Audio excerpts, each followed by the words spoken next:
नमस्कार. आज आपण पाहणार आहोत स्मार्ट गृहिणींसाठी स्मार्ट 21 किचन टिप्स. 1. पीठ मळून झालं की हवाबंद डब्यात ठेवून वर थोडं तेल लावा आणि डबा बंद करून फ्रीजमध्ये ठेवा. पीठ जास्त वेळ नरम राहतं आणि काळं पडत नाही. 2. जेवणात मीठ जास्त झालं तर? हा प्रश्न गृहिणींना नेहमीच पडतो. तर अशा वेळी रस्सा भाजी असेल तर त्यात थोडा उकडलेला बटाटा घालावा किंवा कणकेचा छोटा गोळा घालावा. यामुळे जास्त झालेलं मीठ शोषलं जाईल. थोड्या वेळाने कणकेचा गोळा किंवा बटाटा आठवणीने काढा. जर सुकी भाजी असेल तर मीठ जास्त पडलं तर त्यात तुम्ही थोडंसं भाजलेलं बेसन किंवा दाण्याचं कूट घालू शकता. 3. जर शेवया, पास्ता किंवा नूडल्स शिजवताना चिकटल्यास त्यात काही थेंब तेल घालावं. गरम पाण्यातून काढल्यावर लगेच थंड पाण्याने धुवून घ्या.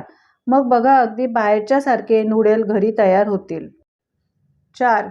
जर घरात विरजण नसेल आणि दही लावायचं असल्यास सर्वात आधी दूध गरम करून घ्या आणि त्यात लिंबाचा रस घालून पातेलं 10 ते 12 तास झाकून ठेवा. मस्त साईचं दही लागेल. 5. जर जेवणामध्ये लसूण घालूनही त्याचा वास लागत नाही, अशा वेळी लसूण कापून घालण्याऐवजी कुटून किंवा किसून घाला. असे केल्यास लसणाचा वास चांगला लागतो. 6. चहा बनवून झाल्यावर त्याचा चोथा फेकून देतात, पण असं न करता उरलेला चोथा घरातल्या वस्तू पुसण्यासाठी वापरू शकता किंवा झाडाच्या कुंडीत खत म्हणूनही वापरू शकता. चहाच्या चोथ्याने तुम्ही काचेच्या, लाकडाच्या वस्तू स्वच्छ करू शकता.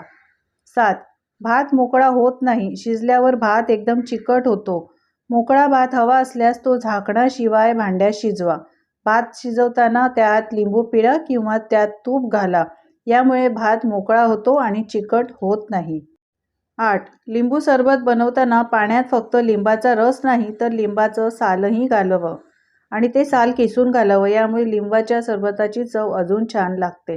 तसेच लिंबाच्या सालीतील पौष्टिक सत्वही आपल्याला मिळतात. 9. सुका मेवा बरेच दिवस राहिल्यास त्याची पावडर होते आणि बुरशी लागते. असं होऊ नये याकरिता सुका मेवा नेहमी एअरटाईट डब्यात ठेवून फ्रीजमध्ये ठेवावा. अजिबात खराब होणार नाही. 10. आपण कोशिंबीर बनवून ठेवतो पण ती बरेचदा आंबट होते. हे टाळण्यासाठी दह्यामध्ये आधीच सर्व साहित्य घाला, पण मीठ कोशिंबीर वाढायच्या वेळेस त्यात घाला, म्हणजे ती आंबट होणार नाही. 11. बरेचदा बटाट्याचा पराठा लाटताना त्यातील सारण बाहेर येते किंवा पराठा तुटतो. असं होऊ नये म्हणून पराठ्याची कणिक मळताना ती मऊ असावी आणि पराठा लाटताना मधोमध प्रेशर द्यावा, कडेला नाही. यामुळे सारण बाहेर येणार नाही आणि पराठा देखील फाटणार नाही. 12. जर तुम्हाला आल्याची पेस्ट खूप दिवसांसाठी साठवायची असल्यास त्यात 1 चमचा मोहरीचं तेल मिक्स करावं. यामुळे आल्याची पेस्ट खराब होत नाही.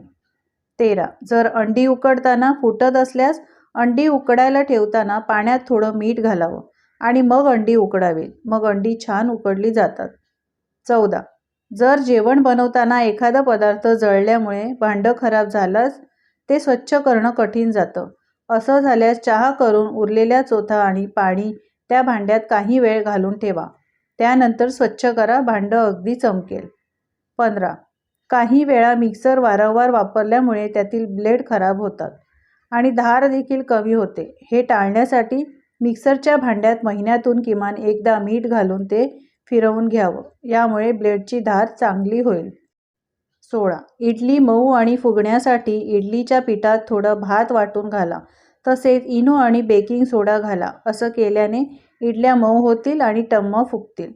17. कांदा कापताना डोळ्यात पाणी येतं. याकरिता कांद्याचं वरचं साल आधी काढून घ्या आणि कांदा पाण्याखाली धरा आणि मग कांदा चिरल्यास सोपं होतं. तसंच तुमच्या डोळ्यात पाणीही येणार नाही. 18. कडधान्य रात्रभर भिजत ठेवावे लागतात, पण जर तुम्ही ते रात्री भिजत घालायला विसरलात तर गरम पाण्यात भिजवा. यानंतर 1 तासातच तुम्हाला त्याची भाजी करता येईल. 19. भेंडीची भाजी बनवताना त्याचा चिकटपणा जावा यासाठी भाजी शिजवताना लगेच मीठ घालू नये. भाजी शिजेल तेव्हा मीठ घाला किंवा तुम्ही लिंबाचा रसही घालू शकता. असं केल्याने भेंडी चिकट होणार नाही आणि चविष्टही लागेल. शिवाय तुम्ही तांदळाचं पीठ किंवा बेसन लावून देखील भेंडीची कुरकुरीत भाजी बनवू शकता. 20. ज्वारीचं पीठ खूप दिवसाचं असल्यास भाकरी थापली जात नाही. अशा वेळेला ज्वारीचं पीठ भिजवताना त्यात थोडा शिजलेला भात घाला. यामुळे भाकरी छान थापली जाते आणि मोडत नाही. 21. इडलीचं पीठ भिजवायला विसरलात तर 1 वाटी रवा, 1 वाटी तांदळाचं पीठ आणि दही घालून बॅटर 15 मिनिटे मॅरिनेट होण्यासाठी ठेवून द्या. 15 मिनिटांनंतर त्यात इनो घालून तुम्ही इन्स्टंट इडली झटपट बनवू शकता. तर गृहिणींनो, कशा वाटल्या या किचन टिप्स? आवडल्या असतील तर लाईक करा आणि अशाच नवीन टिप्स पाहण्यासाठी चॅनलला सबस्क्राईब करा. धन्यवाद.